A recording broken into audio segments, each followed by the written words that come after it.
391장 찬송하십시다. 391장입니다.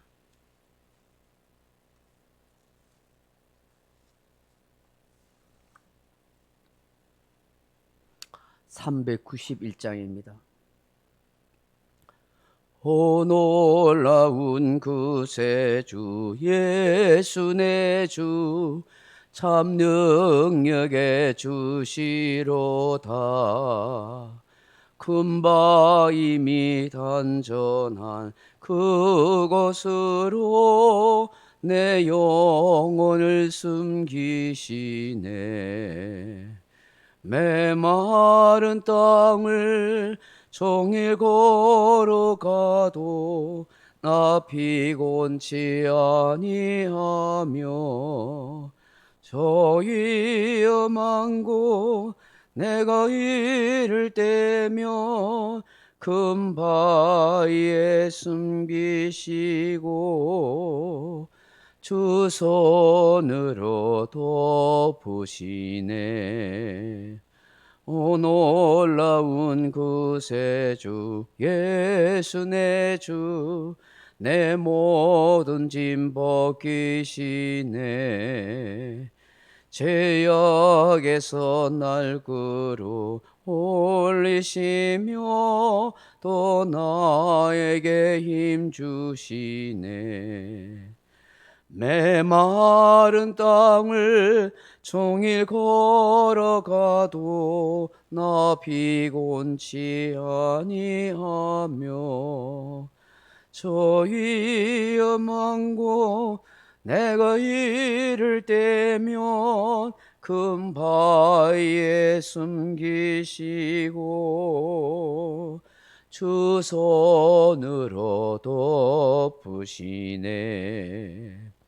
측량 못할 은혜로 채우시며 늘 성령에 감아주사 큰 기쁨 중 주님을 찬양토록 내 믿음을 도우시네. 메마른 땅을 종일 걸어가도 나 피곤치 아니하며 저 위험한 곳 내가 이를 때며 큰 바위에 숨기시고 주 손으로 덮으시네. 주 예수님 공중에 임하실 때 나 일어나 맞이하리. 그 구원의 은총을 노래하리. 저 천군과 천사 함께 메마른 땅을 종일 걸어가도 나 피곤치 아니하며 저 위험한 곳 내가 이를 때며 큰 바위에 숨기시고 주 손으로 덮으시네. 아멘. 하나님 말씀 마가복음 1장 4절 5절 말씀을 같이 읽겠습니다. 마가복음 1장 4절 5절 말씀입니다.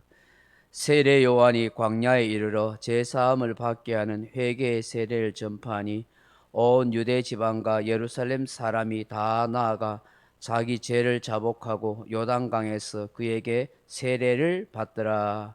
아멘. 사랑하는 성도 여러분, 광야 하면 어떤 생각이 떠오르십니까? 광야는 헬라어로 에레모스입니다. 이 에레모스라는 이 단어의 뜻은 버려진 땅, 황폐한 곳, 황량한 곳, 고독함, 쓸쓸함, 외로움, 사람이 살지 않는 곳, 심지어 귀신이 나온 곳, 이런 뜻을 가지고 있습니다.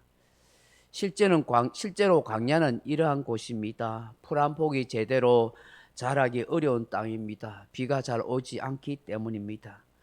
먼지와 딱딱한 땅만 황량하게 펼쳐지는 그런 땅입니다. 사람이 살기는 정말 어렵고 살기 어려운 땅이죠. 어떻게 쓸쓸하고 고독하고 외로운 광야에 누가 살고 싶겠습니까? 생존하기 어려운 이 땅에 누가 살기를 원하겠습니까? 그런데 이런 광야에 왜 세례 요한이 갔습니까? 이 세례 요한이 간 이 광야는 유대 광야입니다. 이스라엘 땅에서 예루살렘에서 그렇게 멀지 않는 땅입니다. 그럼에도 불구하고 이것은 광야입니다. 그 광야에 가야만 사람들의 눈총을 받지 않기 때문일까요? 감시하는 로마 관원들이나 당시 기독권 세력인 바리새인이나 사두개인 헤롯 땅의 감시를 피할 수 있기 때문일까요? 아니면 무슨 정치 걸기 대회를 하기 위해서 간 것일까요? 세례 요한을 따라오는 많은 사람들을 데리고 가서 자신의 세력을 확장하기 위해서 음모를 꾸미기 위해서 광야를 간 것입니까? 아닙니다. 세례 요한은 이 광야에 가서 머물고 살기 위함입니다. 히브리인들은 광야 하면 떠오르는 생각이 하나님과 밀월 여행을 한 곳이다. 하나님과 신혼여행을 간 곳이다 라고 그렇게 생각한다고 합니다. 그들의 조상들은 하나님께서 광야로 인도하셔서 40년 동안 먹고 마시며 그곳에서 지낼 수 있도록 해주셨습니다. 낮에는 구름 기둥으로 밤에는 불 기둥으로 지켜주시는 하나님의 은혜의 역사였다고 그렇게 믿습니다. 그렇기 때문에 세례 요한이 광야에 갔다는 것은 곧 하나님과 주님과 밀월 여행을 하기 위함이라는 것입니다. 하나님과 깊은 관계 속에서 하나님의 사랑 안에서 머물기 위해서 하나님과 친밀한 그런 은혜의 사랑을 나누기 위해서 이 광야로 갔다 그렇게 생각하는 것이죠. 그는 광야에서 하나님과 깊은 기도를 통해서 하나님의 은혜와 사랑을 느끼게 되었다 하는 것입니다. 또 하나는 히브리인들에게 있어서 광야는 헬라어 단어에서 말하는 에레모스가 아니라 우리가 생각하는 그런 황량한 땅, 버려진 땅, 사람이 살지 않는 그런 땅이라는 의미가 아니라 히브리어 단어로 미드바르입니다. 미드바르가 하는 이 광야는 다바르, 말씀이라는 단어에서 왔습니다. 그래서 광야란 하나님의 말씀이 선포되는 곳, 하나님의 말씀이 들려지는 곳, 하나님의 말씀이 전해지는 곳이라 하는 의미를 담고 있습니다. 그렇기 때문에 영혼이 가라는 수많은 사람들은 회개가 필요한 많은 인생들이 광야로 가서 하나님의 말씀, 회개의 말씀을 들으려고 하였고 가란 영혼을 주의 말씀으로 채우기 위해서 그렇게 갔던 것입니다. 이러한 사고가 있었기 때문에 광야에 선지자가 있다고 하면은 그것은 진짜 선지자라고 믿었습니다. 그곳에서 하나님의 말씀을 선포하고 하나님의 말씀이 전해지는 곳이라고 여겼기 때문입니다. 사람들은 예루살렘 궁전에서 화려하게 생활하는 거짓 선지자를 찾는 것이 아니라 말씀이 선포되고 말씀이 들려지는 광야에 참 선지자가 있다고 믿는 것입니다. 그래서 이 광야에서 외치고 있는 세례 요한 앞에 나아가서 진심으로 회개의 세례를 받으려 했던 것입니다. 우리 예수님께서도 공생애를 시작하기 전에 광야에 들어가서 40일 금식기도 하신 것도 바로 광야에 대한 이런 히브리적 사고가 있었기 때문입니다. 사도 바울이 다메섹 도상에서 예수님을 만나고 회개한 후에 바로 사역에 뛰어들어 예수가 그리스도다, 우리의 구세주요, 우리의 메시지입니다, 내가 예수님을 만났습니다 하고 그렇게 바로 전도하고 외치지 않았습니다. 아라비아 광야에 3년 동안 그곳에서 지냈습니다. 그리고 고향으로 돌아와서 수년 동안 있는 동안에 바나바를 만나서 바나바의 추천을 통해서 복음 전파와 사도의 사역을 시작할 수 있었습니다. 그 아라비아 광야의 3년 생활은 하나님의 말씀을 깊이 묵상하는 자리였고 하나님의 뜻을 깨닫고 기도함으로 그의 영적 깊은 은혜를 누리는, 하나님과 예수님과 미래 여행을 누리는 그런 시간이었던 것입니다.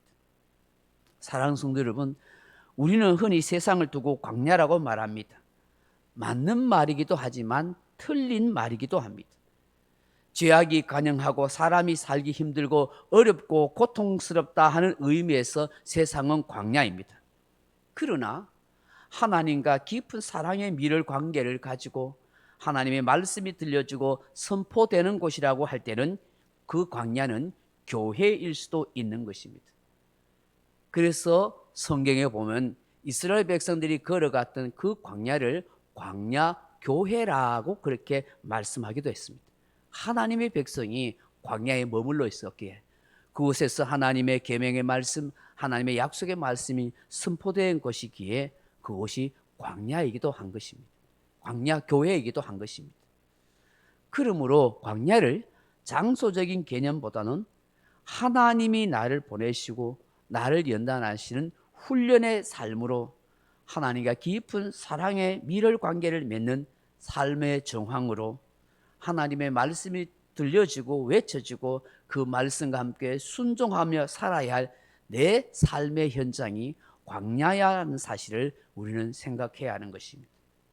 내 인생의 진정한 광야를 찾아보십시오. 내 마음이 광야일 수 있고 내 삶의 현장이 광야일 수 있고 오늘 우리의 교회가 광야가 있습니다. 회개와 삶의 변화가 일어나고 하나님의 말씀이 들려지고 그 말씀과 함께 동행하며 살아가는 삶이라면 그것은 곧 주와 동행하는 광야의 삶인 것입니다. 오늘 이 새벽에 주시는 이 광야에 대한 말씀을 묵상하면서 하나님의 은혜를 함께 깊이 깨달아가고 이 광야의 삶 속에서도 하나님과 늘 동행하는 주의 놀라운 역사가 함께하기를 주님의 이름으로 축원합니다. 각자 기도하시다가 돌아가시기 바랍니다.